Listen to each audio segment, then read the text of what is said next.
Hello and welcome back to What It Feels Like. We will be continuing where we left off, which, if you recall, is after Mylo had to have the inevitable conversation with Jacob about their relationship. And as much as Mylo wanted for Jacob to fight for him, to want to be with him, it didn't happen. In fact, Jacob was very dismissive about the whole thing. And it was like, yeah, whatever, just go home and I'll talk to you when you're done being hysterical, which is very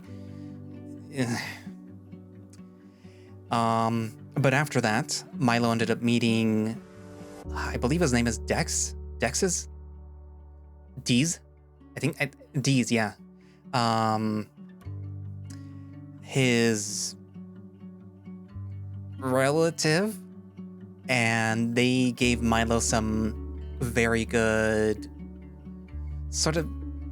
a very good talk about, like, well, now that this other person is out of the picture, why don't you just focus on yourself and your music and stuff, focus on you. And basically, like, that kind of spurred Mylo to say, like, you know what, yeah, why don't I just focus on myself now? I don't actually have to be focusing on this guy that doesn't really care about me now. I can just do me. And yeah. So hopefully that is something that he decides to work on. But we do have, like, this is the fourth quote unquote chapter out of 7 so far. So, like, what's gonna happen between now and then? Anyway, so yeah. Without further ado, let us continue What It Feels Like. The following week passes me by in a strange, depressingly slow way. I was used to being ignored by Jacob on campus, used to his glances only lasting a second, used to him looking away when I stared too long. I never imagined that I would have to do the same someday. Ignoring Jacob wasn't too hard of a task, though, as I soon found out, because through most of the day, Baxter is always by my side or just a text away. It was a little odd at first, having to hug him so often, hold his hand, sit with him and his friends when we ate lunch. But after a while it got easier. So easy, in fact, that by the end of the week, when he would hug me before class or pull me by his side by the waist, it almost started to feel natural. It's scary. I thought a few times how quickly the warmth of his hand started to feel comfortable in my own. But tonight, I pushed every thought of Jacob and Baxter away. Guys, love, romance. They don't matter right now. Tonight, it'll just be me and the stage.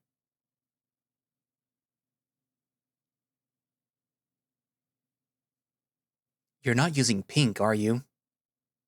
No, and close your eyes, you'll ruin the makeup. It's finally Friday night and I'm getting Baxter ready for the gig, bending over him and applying makeup on his face for that signature punk look. Lizzie and White haven't shown up yet, but they've never been late before. I'm not too worried. Fine. Just make me look cool. Well, cooler. Hard task to accomplish, but I'll do my best. Don't you get funny with me, Russo? Anyway, I'm surprised that you agreed to this so easily. What, the makeup? Why wouldn't I? Well, Jacob hated it. He'd never let me do this to him. Baxter frowns, smudging a bit of the mascara in the process. He does that a lot lately, mainly when I mention Jacob. You should know by now that he and I are nothing alike. Yeah, I'm well aware. It's just nice, I guess, that you let me do this. Yeah, some of us aren't insecure about our masculinity. Come on, I doubt that it was that. What else could it be?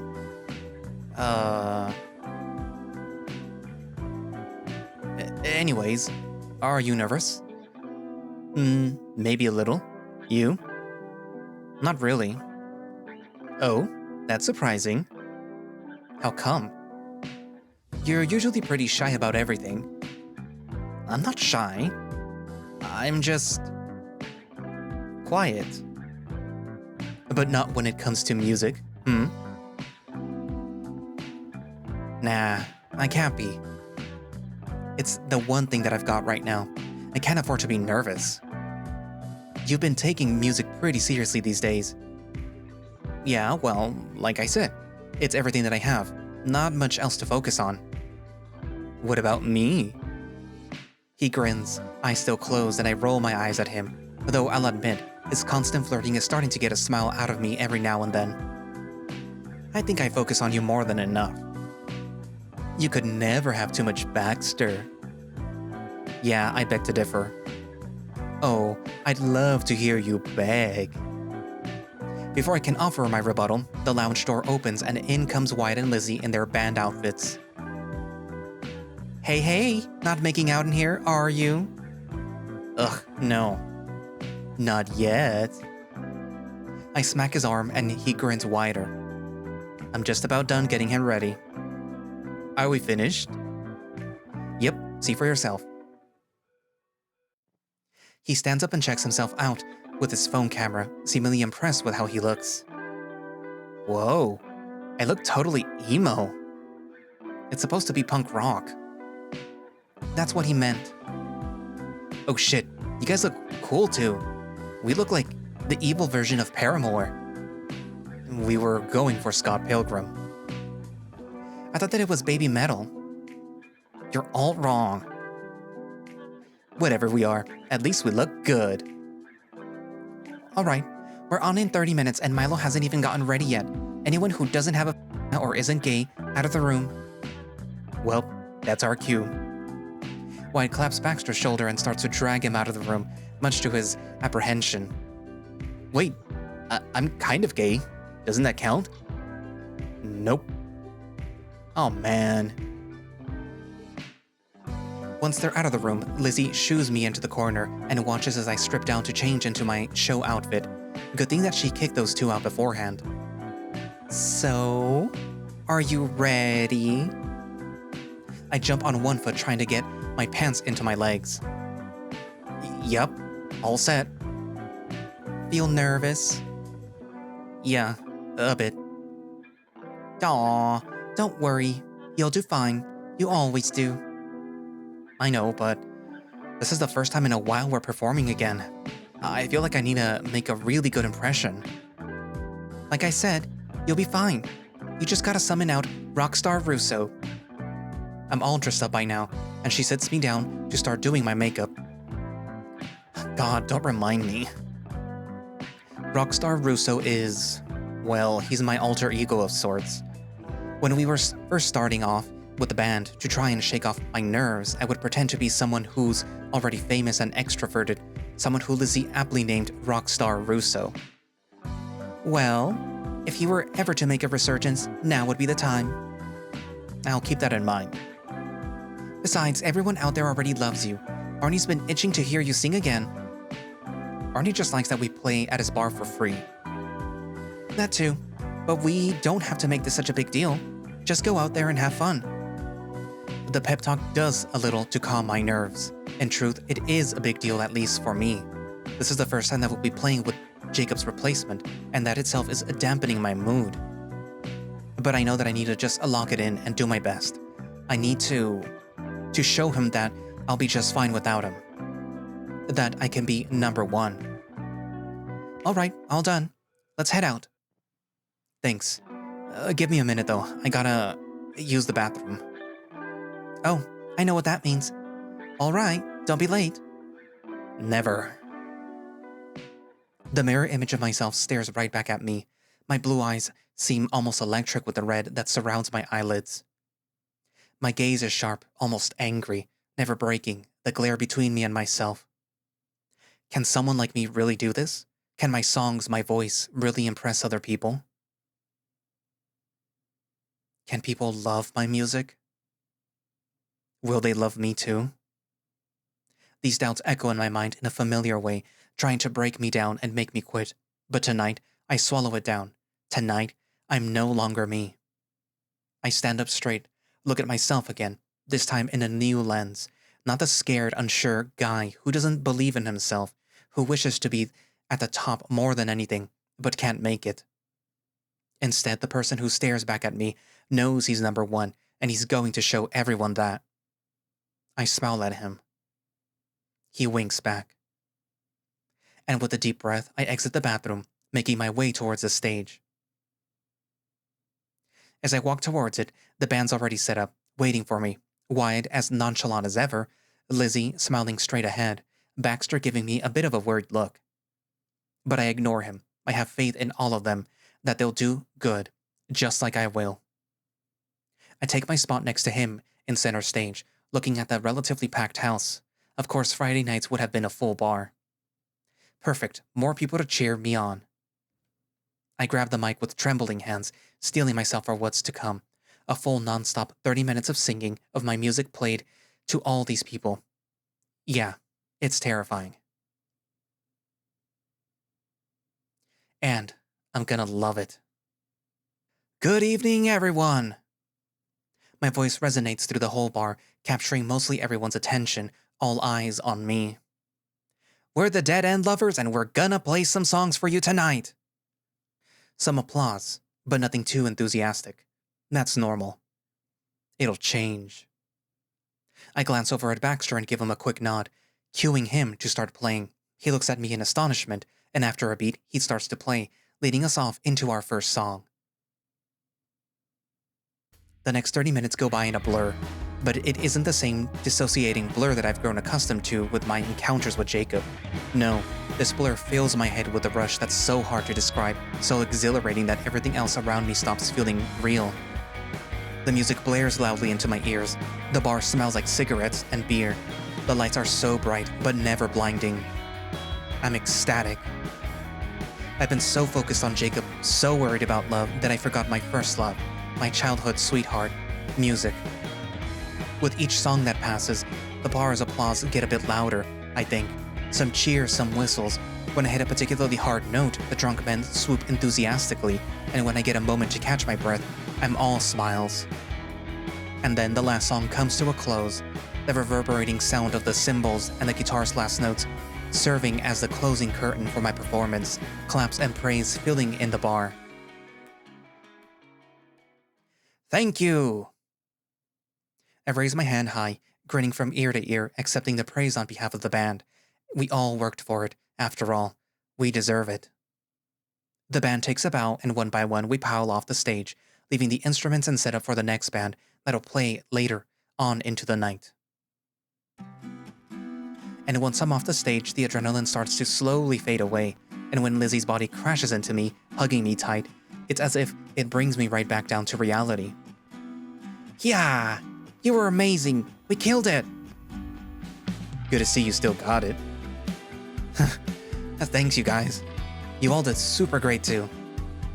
Aw, look at him. He's getting shy. Rockstar Russo dying down. Shut up.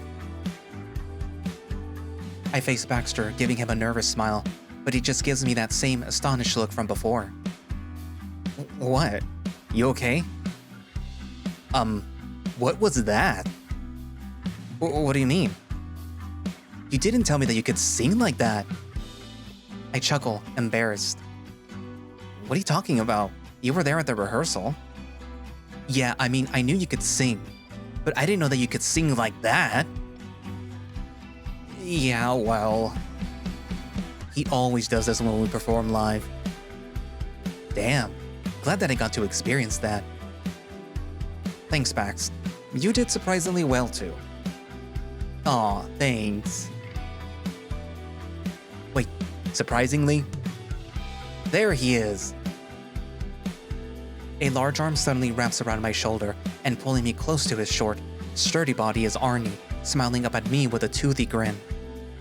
About time you finally decided to play again. We missed you, you know. Arnie's a nice guy. I mean, of course, I'm grateful towards the guy who gives me the chance to play my music at this bar. But he can be a bit too comfortable with me. Even now, his arm slithers down from my arm down to my waist. If I didn't know any better, I'd think that he wanted to grab my ass. That and he always smells like burnt pennies. Missed you too, Arnie. Thanks for letting us play again. Aw, my pleasure. Glad you found that Wolf's replacement. Though I can't deny that he had talent. A shame things didn't work out between you guys. Although I know he means between Jacob and the band, it still stings to hear him say it like that. Yeah, but Baxter's a great player too. Bah, he's decent. You should have asked Deez to play for you. He plays the little guitar. Plus, ain't you got a crush on him? Deez, come over here a second. Deez walks over, a bit confused, but when he sees me, he gives me a smile. I was telling Mylo here that you should join their band. Me? I'm working when they're playing. I wouldn't mind you taking some time off to play for them. Thanks, but that's not happening. Arnie, I've got enough to worry about with the bar alone. Besides, they already have a guitarist. He doesn't compare to you, and you already know how Mylo's got the hots for you. Arnie gives me a squeeze, his hand sliding just a bit lower. Hey, who's this, Russo? In one quick sweeping motion, Baxter pulls me hard enough to escape Arnie's grasp and plants me firmly by his side, hip to hip. I silently sigh in relief. Oh, yeah. I'll get you acquainted, Bax. This is Arnie, and before you ask, yeah, the Arnie. Arnie, this is Baxter. I'm his boyfriend. Hey. Baxter and Arnie shake hands in a grip that might be too tight to be friendly, but they're both all smiles. A boyfriend? Mylo didn't mention that. Move on from D so soon. What? Come on, Arnie. Don't make the poor guy jealous. Mylo never even had a chance. Rude. Baxter looks at me for some kind of answer, and I look away, blushing. I had a tiny crush on the bartender, okay? Tiny? You practically threw yourself at him a few times. That was once, and I was drunk. I hug Baxter's waist, and he doesn't hesitate to secure his arm around me. In any case, I got Baxter now, so you two can just stop mentioning that. Ha, alright. I was just teasing you. I gotta take care of some stuff then. Let me know when you want to play again. I'll be sure to make space for you. Thanks, Arnie. He winks at me, and without acknowledging Baxter, he disappears somewhere to the back of the bar. Well, I'm gonna head back to my spot too. You guys did great though. He gives me a pat on the shoulder and nods to Baxter, taking his leave too. I really don't like the old guy. Don't be like that. Arnie's nice, he's just likes to mess with me for some reason. Kinda like you. At least I'm funny. This guy's just a creep. His expression softens, smiling as he rubs my shoulder affectionately, and I instinctively lean towards his touch. You really did great though, Russo. To say that I'm impressed would be downplaying your performance. You were fucking awesome. And you look awesome too. I'm liking this punk side of you. I'm always punk. Define punk. Screw you. But seriously, thank you. I really appreciate you being here. Of course, I'm your #1 fan after all. My heart skips a beat at that. I know he's having his fun with me, but hearing him say that makes me giddy in a way that's hard to pinpoint the reasons as to why. I guess I've just never been #1 at anything. Well, sorry to interrupt.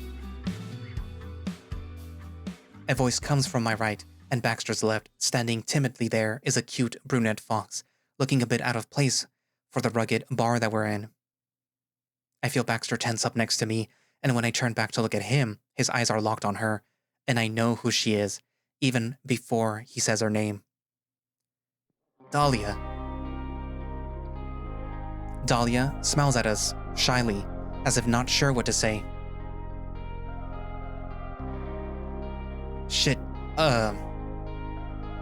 As if just now remembering I'm standing right next to him, his hand claps my shoulder, presenting me to her. Dahlia, this is Mylo. He's my boyfriend. I smile at her, trying my best to appear genuine. I'm his boyfriend. It's nice to finally meet you. Likewise. You knew me before? Oh, I mean, we have Intro to Economics together, right? Oh, do we? I'm sorry. I'm pretty bad with faces. Anyway, You were really great. I saw you guys perform. You have an amazing voice. Thank you.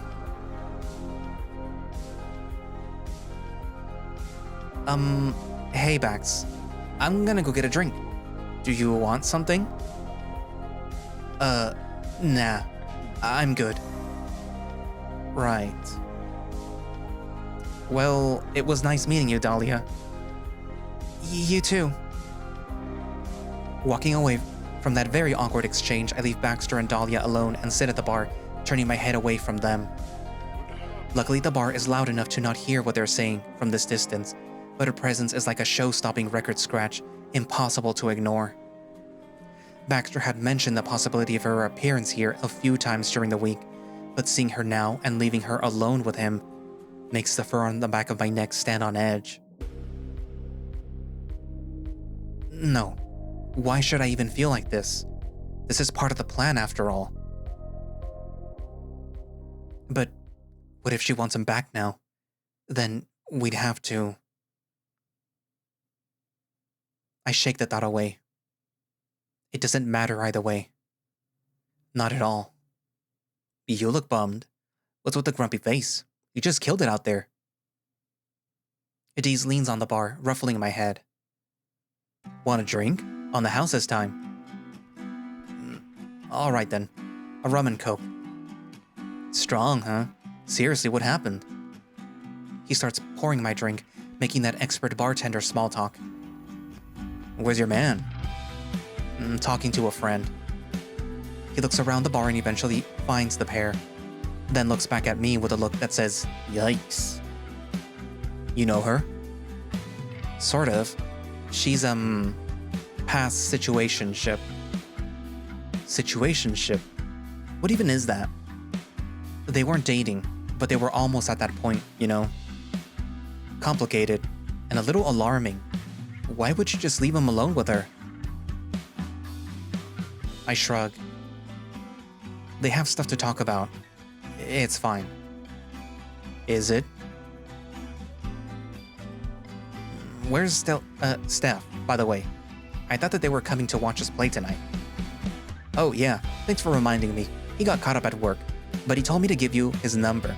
Unfortunately, I don't have it memorized. I'll give it to you some other day. Oh, that's a shame. How's he doing? You never even mentioned you had a brother. He slides me my drink and leans back on the bar, casually drying his hands with a towel. I don't see him too often. Plus, he doesn't like staying in Ashland too often. You know, because he... cross-dresses? Yeah, I hope you don't think that's weird. Not at all. Especially since I feel like it's a bit deeper than that. In any case, he mentioned wanting to introduce you to our uncle about recording an album. Oh, yeah, he did. I think it'd be a good opportunity to get our music out there, don't you? Sure, it's about time that you went global. I doubt Arnie would ever want you to leave, so it's good for you to get yourself out there, play it in other places too. Ah, yes, the many concert venues of Ashland, Wisconsin. All the more reason to spread your wings and go to other places, right? Yeah, I guess you're right. Thanks, Deez. You know, I'm starting to remember why I liked you so much in the first place. You're obnoxiously nice. Don't let your boyfriend hear that. He seemed pissed at Arnie. He was getting pretty handsy. He's like that with everyone, though that's hardly an excuse.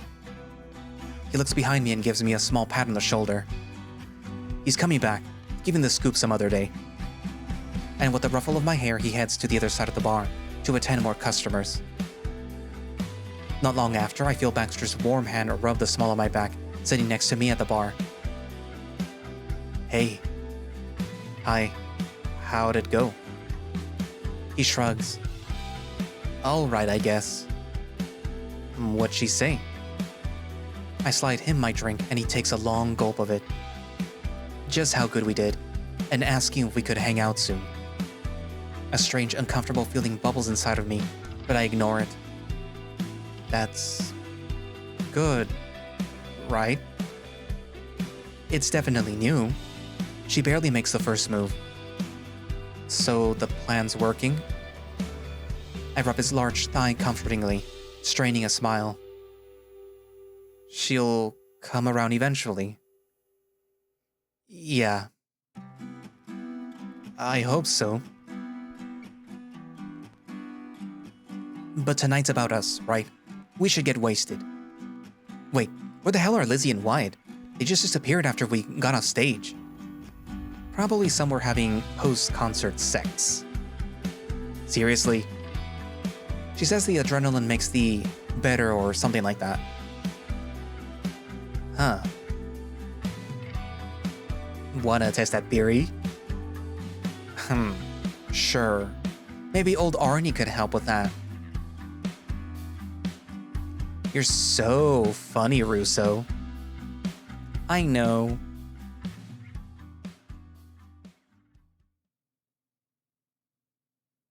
Music. Pouring all of my attention into music has been my coping mechanism for the past week, and today's no different. Even though it's Saturday and we just did the live show yesterday, it's no excuse to slack off. The album's gotta be perfect. Anything less and goodbye, record deal. Although I have to admit that it's hard to focus on writing lyrics with all these guys around. I'm sitting at the bleachers of the basketball court, deciding on a whim that I'd come to see Baxter play at least once in our time together, boyfriend duties and all that. But the atmosphere is a lot different than the practices that I'm used to. For starters, there's a lot more people around, not enough to feel like a real authentic basketball game, but definitely more than the two girls I'm used to seeing who wait for their boyfriends to finish practicing.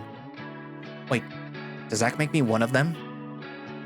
Anyways, there's also a more intense feel to the game, as if they're all pouring their hearts out more than they ever would in training, which makes sense, of course. But that also means that I get to see Baxter's way of playing in a real game.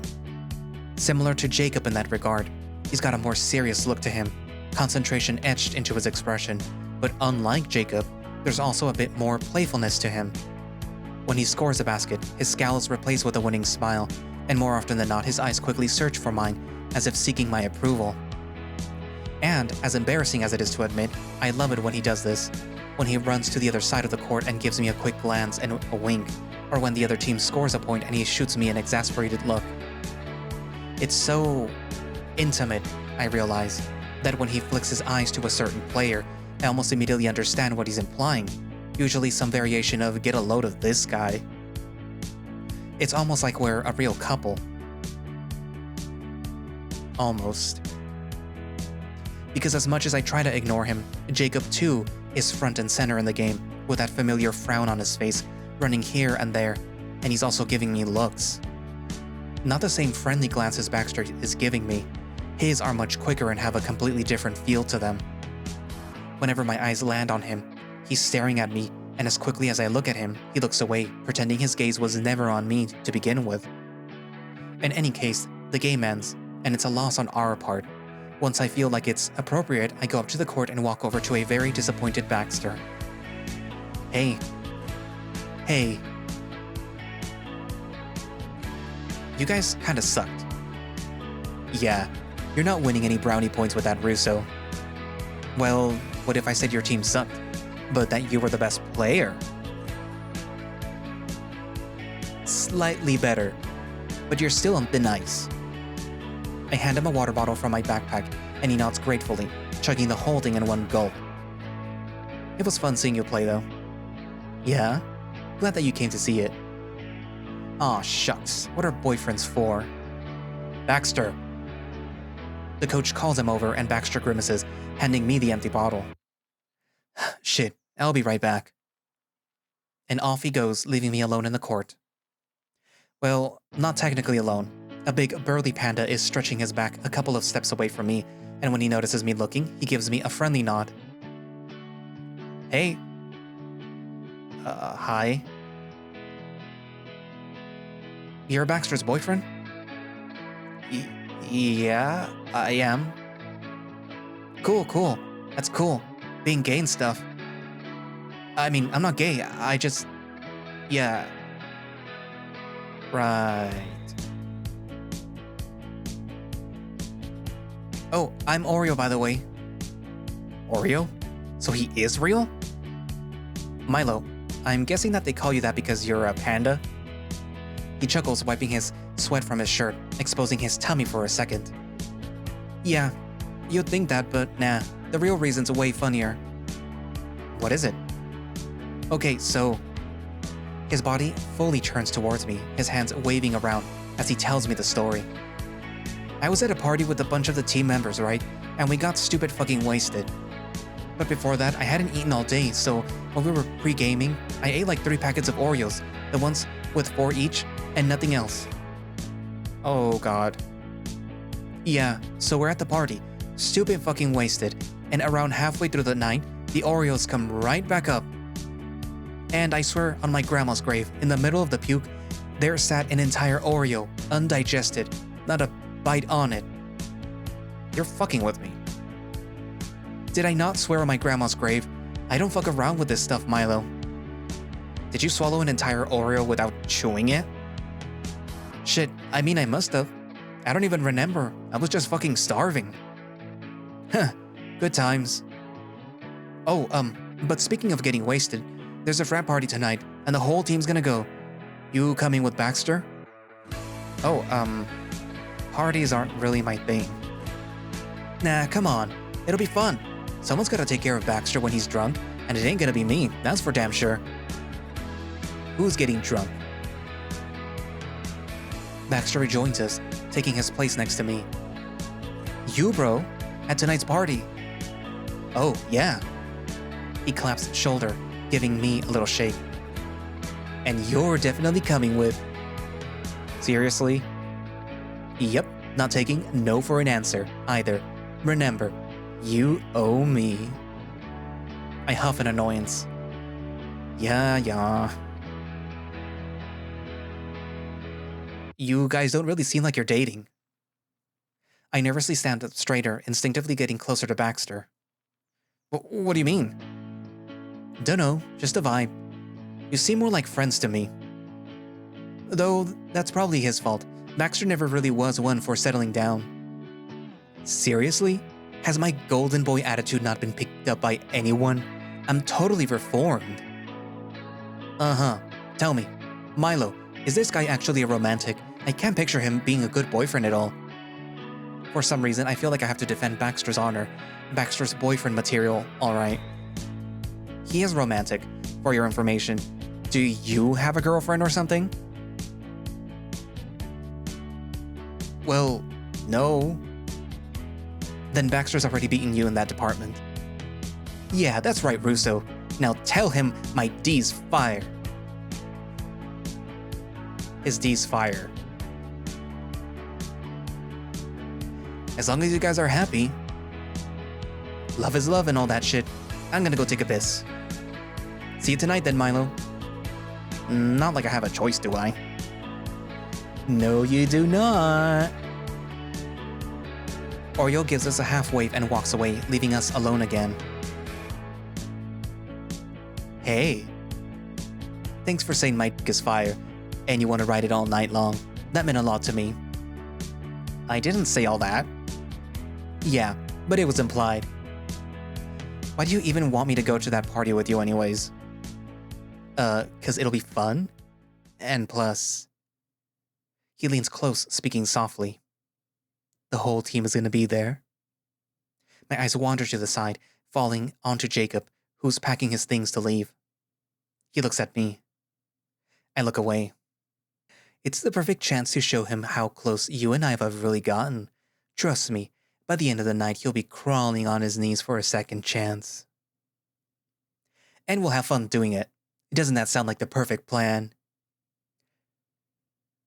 Yeah, you're just full of perfect plans, aren't you? Pretty much. You just gotta start trusting me more, Russo. Alright, I trust you. I think. That's the spirit. Kind of. And pulling me onto his sweaty body, we walk out of the court, passing Jacob, and this time, I don't look at him back.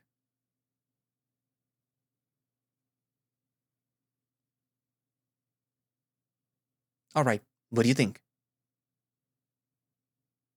Honestly, you look like a greaser.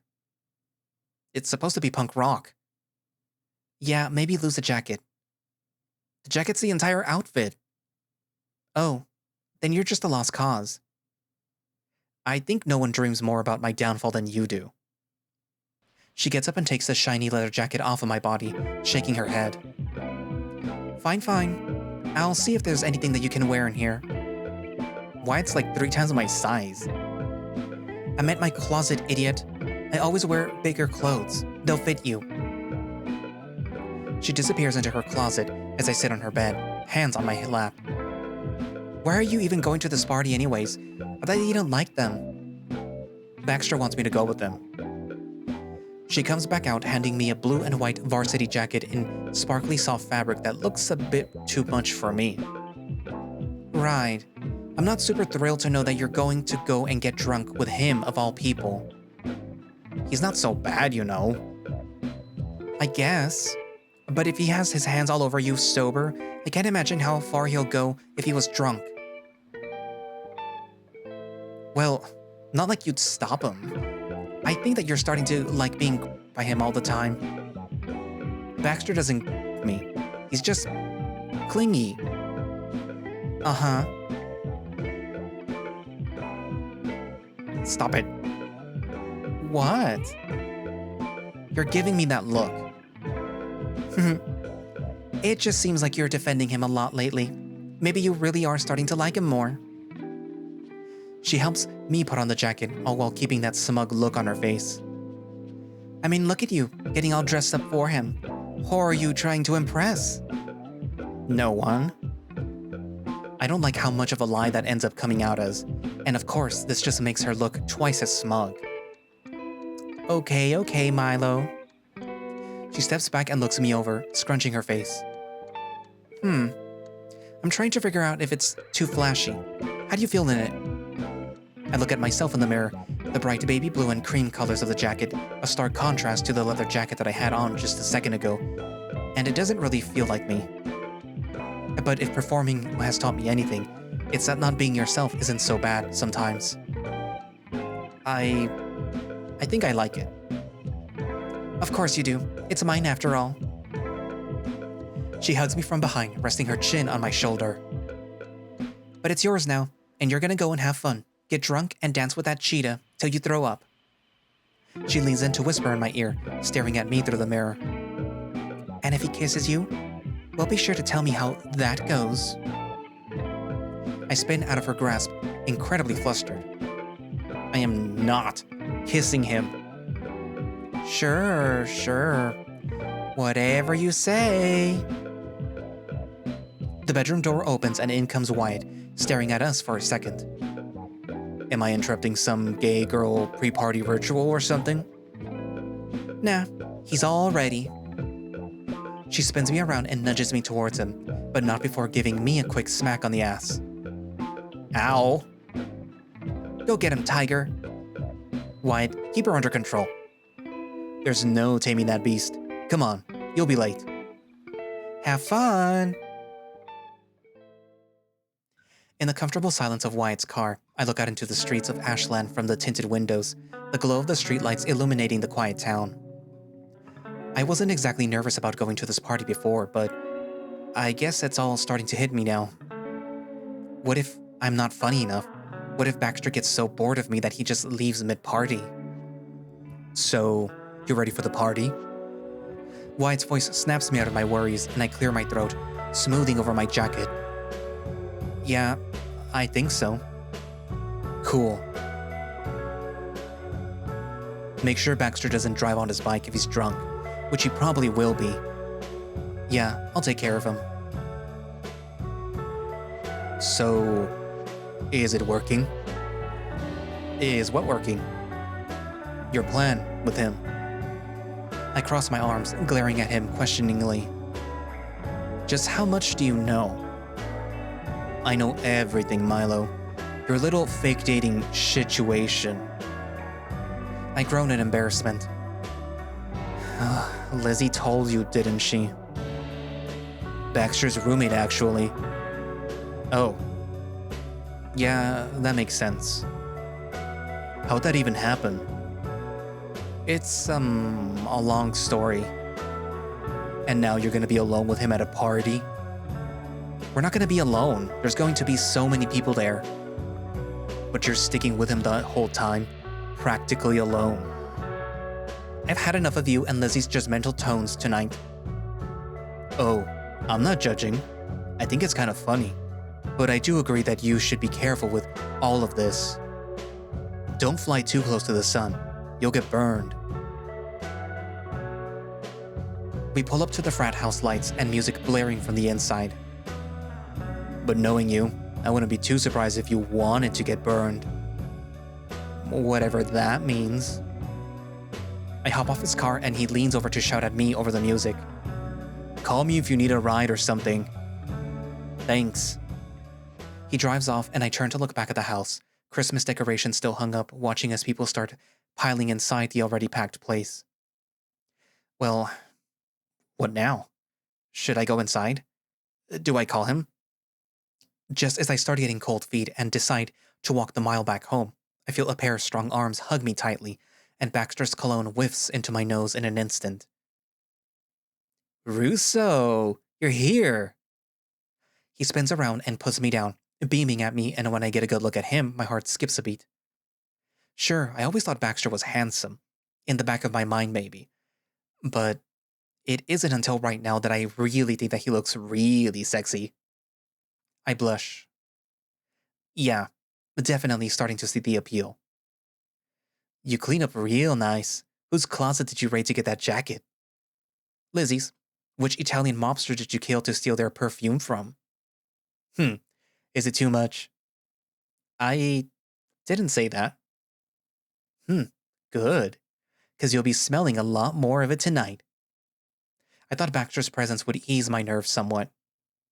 He's just doing the exact opposite. Ready to go inside? As ready as I'll ever be. Oh, wait, before we go, let me take a picture of you. He whips out his phone and I groan in protest. Ugh, come on, Baxt. No. Hey, no buts. This is shock therapy. You want to be famous one day, right? You'll be getting your pictures taken a lot when that happens, so you might as well get comfortable with it now. As much as I hate to admit it, his argument does have a little bit of logic to it. Sighing in reluctance, I smile for the picture, and he hums proudly. Attaboy. Now come on, let's go inside already. He takes my hand and starts walking towards the entrance, and I say goodbye to any hope that I had of backing out, steeling myself for the night ahead. And that's where I'm going to leave it for today. So, not much really happened, well, with the exception of their first performance and finally meeting Dahlia. It's a pity that we don't get to see what exactly Baxter and Dahlia were talking about. It would have been interesting to see if they were actually having that conversation, you know, the one that Mylo and Jacob had, or if other stuff was being said. It's also interesting to note that everyone but Mylo apparently can see that he's getting very, very close to Baxter. And I mean, even Mylo can somewhat admit that he kind of likes Baxter. But, you know, of course his mind is always revolving around the other guy, that one that doesn't actually like him. The one that will not commit. And you can kind of tell that that's the case because even though he's already having the time of his life with Baxter, he's enjoying it, even though it may be fake, he's at least happier now. He still can't help but think of Jacob. He still can't help but, like, compare the both of them, like, oh, well, you know, Jacob used to do this, didn't let me do this, and blah, blah, blah, Jacob this, Jacob that. And you can kind of tell that it's also sort of bothering Baxter a little. He is also becoming a little possessive. Like when Arnie was, like, holding Mylo, and Baxter was like, yeah, this is my boyfriend, so get away. And then, well, actually, you don't see that part yet, so you'll see some other instances in the next part. But yeah, like, everyone can see the signs, except for Mylo. Also, we finally met Oreo, who is apparently a real person. But they did point out something that is inescapable to everyone else, though, that Mylo is playing a very dangerous game with Baxter and with Jacob, I guess, sort of, but mostly with Baxter, where to other people, they don't seem like a couple. They seem like friends. So perhaps what we're seeing is a bit of like unreliable narrator, where what Mylo is thinking is like, oh, we're getting closer, but he's not even realizing it. But everyone else is like, oh, they're really good friends. They're like really, really good friends. Then again, that might be just what a relationship actually is, right? Just being really good friends and not really having to have it be anything more. But yeah, I don't know. What are your thoughts? Write it down in the comments, and thank you all for watching / listening. If you would like to play What It Feels Like yourself, you can do so by going down into the link in the description, which should have a direct link for the itch.io page where you can download the game and play it, or play any one of the other visual novels that the author has written already. And they do have a Patreon in case you want to support them, so, if you want to do that, then all those links will be down in the description, as usual, along with mine. And yeah, so I guess that's it for now, and I will see you guys in the next video. Bye-bye.